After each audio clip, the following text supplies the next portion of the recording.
Be sure to check out the latest edition of the Gab and Jules podcast. The latest one drops on Thursday, so check that out. Jules with us now, as is Ali. Jules, I want to start with you by talking about Ángel Di María, who has been banned for 4 matches after that spitting incident in the Classique.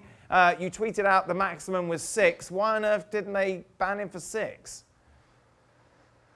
It's a really good question. We don't have yet exactly all the conclusions from the League's discipline committee. What we think is that one, Alvaro, who was the target for Di Maria spit, didn't have, as we know, the best of attitude during that game, and I think maybe there's a degree of provocation that the discipline committee took on board, really to reduce a little bit the ban that they gave to Di Maria. Maybe the fact, I don't know, that the spit didn't land on Álvaro. I'm quite baffled, I have to say, that he got away with a 4-game ban instead of a 6-game ban. I even think that it could have been more than 6 and no one would have had anything to say, especially in the current context with the pandemic. Yeah. The fact that 2 weeks before the game he tested positive for it. I think it was a disgrace what Di Maria did, and I think 4 games is he could be very happy with that, and so could be PSG. Ali? Let's just go down the path of trying to defend Ángel Di María. Well, that is a very slippery slope, and let's just then suggest, well, perhaps the fact that he spit towards Álvaro but not directly on Álvaro, then maybe that's why he gets 4. Let's say that we accept that for a second.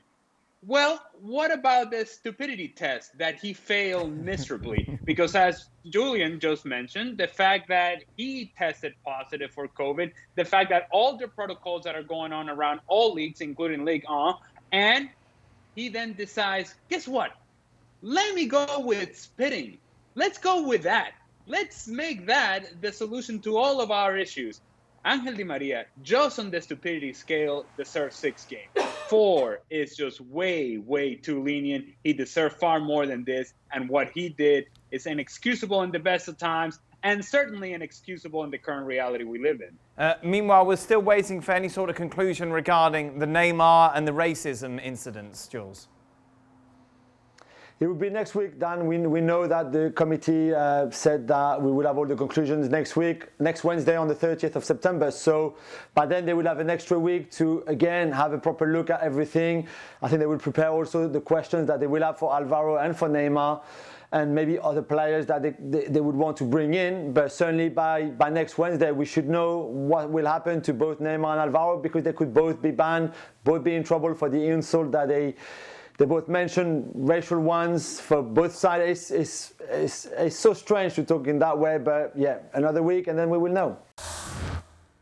Well, thank you very much for watching ESPN on YouTube. For more sports highlights and analysis, be sure to download the ESPN app. And for live streaming, premium content, and let's not forget as well, ESPN FC 7 days a week. Subscribe to ESPN+.